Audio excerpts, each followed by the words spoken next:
नमस्कार दर्शकों, धर्मार्थ चैनल की गरुड़ पुराण अनुसूची के भाग 6 में आपका स्वागत है। गरुड़ पुराण के पिछले भाग में आपने जाना कि प्राणी के पाप और पुण्यों की गणना कौन रखता है और उस प्राणी के शुभ अशुभ कर्मों का वर्णन चित्रगुप्त से कौन करता है। आज की इस प्रस्तुति में हम आपको मृत्यु के देवता महामहिम धर्मराज यानी यमराज व यमलोक के बारे में बताएंगे। इस वीडियो में आप कुछ ऐसे रोचक तथ्यों के बारे में भी जानेंगे जिनसे आप अब तक अपरिचित हैं। ऐसे ही और जानकारी लेते रहने के लिए धर्मार्थ चैनल को सब्सक्राइब अवश्य करें। विलंब न करते हुए आरंभ करते हैं।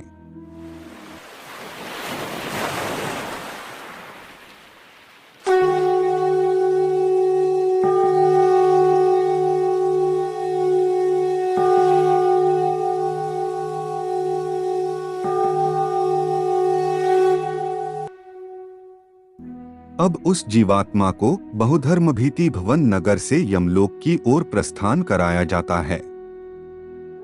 फिर गरुड़ जी प्रश्न करते हैं कि हे भगवन, यमलोक कितना बड़ा है, कैसा है, किसने बनाया है, उसकी सभा कैसी है और कैसी जीवात्मा यमलोक में प्रवेश कर सकती हैं? इन सभी प्रश्नों के उत्तर आप मुझसे कहिए। श्री भगवान कहते हैं कि हे पक्षीराज गरुड़, दक्षिण दिशा के मध्य में महामहिम यमराज की पुरी है। वह संपूर्ण नगर वज्र का बना हुआ है और जो अत्यंत दिव्य है। देवता और असुर भी उसका भेदन नहीं कर सकते हैं। वह चौकोर है और उसमें 4 द्वार तथा 7 चारदीवारी हैं। यमराज स्वयं अपने दूतों के साथ ही इस नगर में निवास करते हैं। प्रमाणतः उसका विस्तार 1000 योजन है। सभी प्रकार के रत्नों से पर्याप्त चमकती हुई बिजली तथा सूर्य के तेजस्वी स्वरूप के समान वह नगर दिव्य है। उस पुरी में धर्मराज का जो भवन है वह स्वर्ण के समान कांतिमान है। उसका विस्तार 500 योजन ऊंचा है। 1000 खंभों वाले उस भवन को वैदुर्य मणियों से सुसज्जित किया गया है। सैकड़ों पताखाएं उसकी शोभा बढ़ाती हैं। हजारों घंटों की ध्वनि उस भवन में होती रहती हैं। उसमें सैकड़ों तोरण द्वार यानी फाटक बनाए गए हैं। इसी प्रकार से वह भवन कई आभूषणों से विभूषित रहता है। अपने योगों के प्रभाव से विश्वकर्मा ने इस अद्भुत व दिव्य नगरी का विस्तार किया है। उस पुर में 100 योजन चौड़ी कामरूपिणी दिव्य सभा है। उसमें सब ओर सूर्य का प्रकाश फैला हुआ है। वहां न तो अधिक ठंड है और न ही अधिक गर्मी। वहां का वातावरण मन को अत्यंत हर्षित करने वाला है। वहां 10 योजन में विस्तृत नीले मेघ के समान शोभा संपन्न सम एवं शुभ आसन पर भगवान धर्मराज स्थित रहते हैं। ये धर्मज्ञ, धर्मशील, धर्मयुक्त और कल्याणकारी हैं। यही पापियों को भय देने वाले तथा पुण्यकारियों को सुख प्रदान करने वाले हैं। यहाँ पर शीतल मंद वायु बहती रहती है। अनेक प्रकार के उत्सव और व्याख्यान होते रहते हैं। सदैव शंख आदि मांगलिक कार्यक्रमों की ध्वनि सुनाई देती है। उन्हीं के बीच धर्मराज का संपूर्ण समय बीतता है। उस पुर के मध्य भाग में प्रवेश करने पर चित्रगुप्त का भवन पड़ता है। अब यहाँ वह प्रेत एक हाथ मात्र के शरीर को त्याग कर अंगुष्ठ मात्र माप वाला वायुरूप धारण करता है। वायुरूप होकर भूख से पीड़ित वह जीव यमदूतों के साथ चित्रगुप्तपुर की ओर जाता है, जिसका विस्तार 25 योजन है और उसकी ऊंचाई 10 योजन है।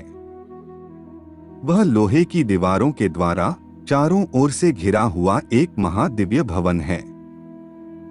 इसमें आने जाने के लिए सैकड़ों गलियां हैं और सैकड़ों पताखाओं से यह सुशोभित रहता है।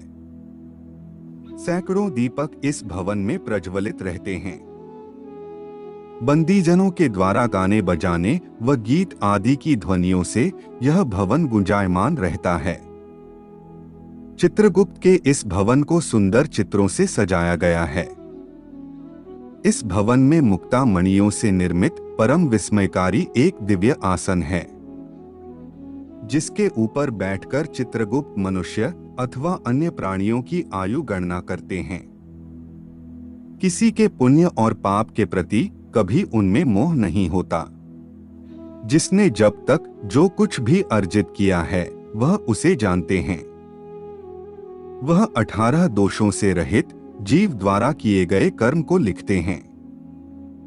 जिसने जैसा शुभ या अशुभ कर्म इकट्ठा किया है वही सब चित्रगुप्त की आज्ञा से भोगना पड़ता है। चित्रगुप्त के स्थान से पूर्व की ओर ज्वार भवन है। दक्षिण की ओर शूल, मकड़ी और विस्फोट यानी छाला पड़ना आदि रोगों का स्थान है तथा पश्चिम की ओर अजीर्ण और अरुचि रोग का स्थान है। उत्तर की ओर रक्त रोग और पीलिया रोग का अथवा ईशान कोण में सिर की पीड़ा और अग्नि कोण में मूर्छा का स्थान बताया गया है। इसी प्रकार की अन्य व्याधि भवनों से चित्रगुप्त का स्थान घिरा हुआ है। हे गरुड़, कोई भी प्राणी जो कुछ कर्म करता है वह सब कुछ चित्रगुप्त लिखते हैं। धर्मराज के भवन के द्वार पर रात दिन दूत गण उपस्थित रहते हैं। प्राणी के शुभ या अशुभ कर्मों के अनुसार ही यह निर्धारित किया जाता है कि इसे किस द्वार से यमलोक में प्रवेश करना चाहिए। जो पापी व दुराचारी व्यक्ति होते हैं, यमदूत उन्हें यमलोक के दक्षिण द्वार से प्रवेश कराते हैं। यमदूतों के महापास से बंधे पापी और नीच व्यक्ति को धारदार कोड़ों से मारा जाता है। वहां नाना प्रकार के पूर्वकृत पाप कर्मों से युक्त मनुष्य को विभिन्न धारदार अस्त्र शस्त्रों तथा अनेक यंत्रों से पीड़ा दी जाती है। पापियों को दहकते हुए अंगारों के द्वारा घेर लिया जाता है। अन्य बहुत से पापियों को बाल द्वारा पटककर कुल्हाड़ी से उन्हें काटा जाता है। पूर्व कर्म के फल अनुसार वह चिल्लाते हुए दिखाई देते हैं। कुछ पापियों को गर्म गुड़ और कुछ को गर्म तेल डालकर पकाया जाता है। इस प्रकार उन यमदूतों से पापियों को अत्यधिक कष्ट भोगना पड़ता है। अन्य पापी अत्यंत निर्दयी यमदूतों से बार बार क्षमा दान की प्रार्थना करते हैं, पर यमदूत उनकी एक नहीं सुनते। इसके अतिरिक्त हे खगेश, जो सौम्य व सुकृतिवान व्यक्ति होते हैं उन्हें उत्तर दिशा के द्वार से प्रवेश कराया जाता है, इसलिए उत्तर दिशा के द्वार को सबसे उत्तम माना गया है। जिन व्यक्तियों का प्रवेश उत्तर दिशा से होता है वह व्यक्ति वहां सुख भोगते हैं और उनके लिए नाना प्रकार के भोजन की व्यवस्था भी की जाती है। पुण्यकारी व्यक्ति को विमान द्वारा दूर से ही आता देखकर धर्मराज अपने आसन से खड़े हो जाते हैं और उस पुण्यात्मा का स्वागत करते हैं। आज की प्रस्तुति में इतना ही।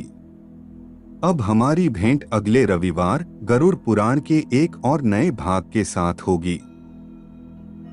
आज के लिए केवल इतना ही।